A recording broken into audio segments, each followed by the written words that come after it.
అని అంటే నెబుకద్నెజరు యొక్క కుమారుడు. ఈ యొక్క నెబుకద్నెజరు ఎలా అయితే చేశాడో తన కుమారుడు కూడా చూశాడు. ఎంత గర్వించాడో, ఎంత తన గర్వం నెత్తికెక్కి ఇష్టానుసారంగా ప్రవర్తించాడో తన కుమారుడు కూడా చూశాడు.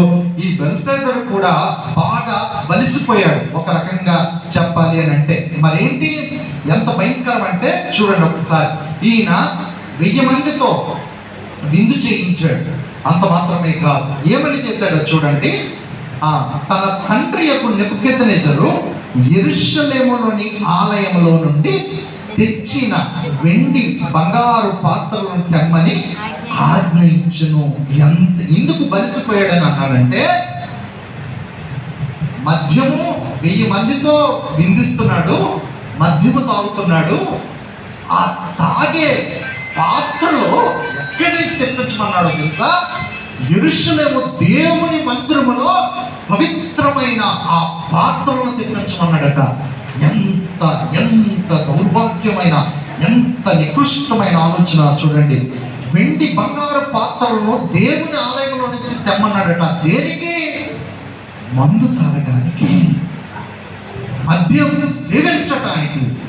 దేవుని పరిశుద్ధత కలిగిన ఆ యొక్క బంగారు వెండి పాత్రలన్నీ తెమ్మని ఆజ్ఞించాడట. అందుకు వారు యెరూషలేములోని దేవుని నివాసముగు ఆలయములో నుండి తీసుకున్న సువర్ణోపకరణములు తెచ్చి ఉంచగా రాజును, అతని అధిపతులను, అతని రాణులను, అతని ఉపపత్నులను వాటిలో ద్రాక్షారసము పోసి త్రాగిరి. వారు బంగారు, వెండి, ఇత్తడి, ఇనుము, కర్ర, రాయు అని వాటితో చేసిన దేవతలను స్తుతించుచు ద్రాక్షరసము తాగుతున్నారట.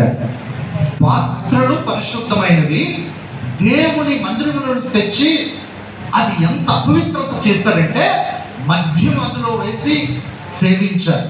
అంత మాత్రమే కాదు, సేవించటమే కాదు, బంగారు, వెండి, ఇత్తడి, ఇనుమ, కర్ర, రాయి అని వాటితో చేసిన దేవతలను స్తుతించుచు ద్రాక్షరసం తాగుతున్నారట.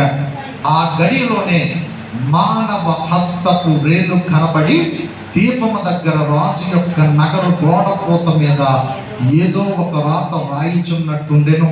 రాజు ఆ హస్తము రాయిట చూడగా అతని ముఖము ఏమైంది? వికారమైపోయింది. వెంటనే యాక్షన్ మొదలైపోయింది. ఏమైపోయింది? వెంటనే యాక్షన్ స్టార్ట్ చేశారు దేవుడు. వెంటనే ఆకాశం చూడండి, ఆ యొక్క ఆ మానవ హస్తము వేళ్ళు కనబడ్డాయట. ఆ దీపము దగ్గర గోడ మీద ఏదో ఒక రాత రాయిచున్నట్టున్నది. ఆ రాత చూడగానే అప్పటి వరకు మద్యములో మునిగి తేలుతున్న రాజు బెల్షస్సరు పరిస్థితి ఏమైందో తెలుసా? ఈ యొక్క వెంటనే ముఖం వికారమైపోయింది, ముఖం మాడిపోయింది. కారణం ఏంటి చూడండి. ఆయన ముఖం వికారమైపోయింది. అతని మనస్సులో కలవరం వచ్చింది.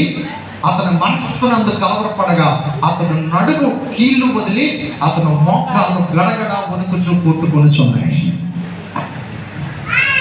దేవుడు ఆసామాసి దేవుడు కాదు. మనం అనుకుంటున్నట్లు అంత ఈజీ కాదు. పవిత్రమైన విషయాల్లో మనం జోక్యము చేసుకుంటే దేవుని యొక్క శిక్ష వెంటనే వస్తుంది.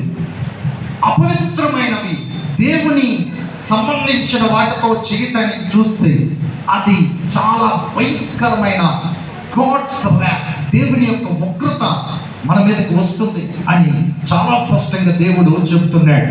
అతను ముఖం వికారమైపోయింది, మనసులో కలవరం వచ్చింది, ఆయన మోకాళ్ళు గడగడ వణికి కొట్టుకొనిచున్నాయి. అయితే రాజు ఏం చేశాడంటే వెంటనే ఈ వ్యక్తి ఏం చేశాడంటే బెల్షస్సరు వెంటనే ఆ కల్దీయుల దేశంలో లేకపోతే ఆ యొక్క బబులోను దేశంలో ఉన్న జ్యోతిష్యులను పిలిచాడు. ఎవరిని పిలిచాడు? జ్యోతిష్యులను పిలిచాడు. అంత మాత్రమే ఇంకా గ్యారడీ చేసే వారిని పిలిచాడు. ఇంకా జ్యోతిష్యులను, గ్యారడీ విద్య కలిగిన వారిని ఆతృతతో పిలిపించాడు. చివరికి బబులోనులోని జ్ఞానులు వచ్చారు. వీళ్ళందరూ వచ్చారు కానీ జాగ్రత్తగా గమనిద్దాం, దానికి ఎవరో కూడా భావం చెప్పడం వాళ్ళ వల్ల కాలేదు. హల్లెలూయా, హల్లెలూయా.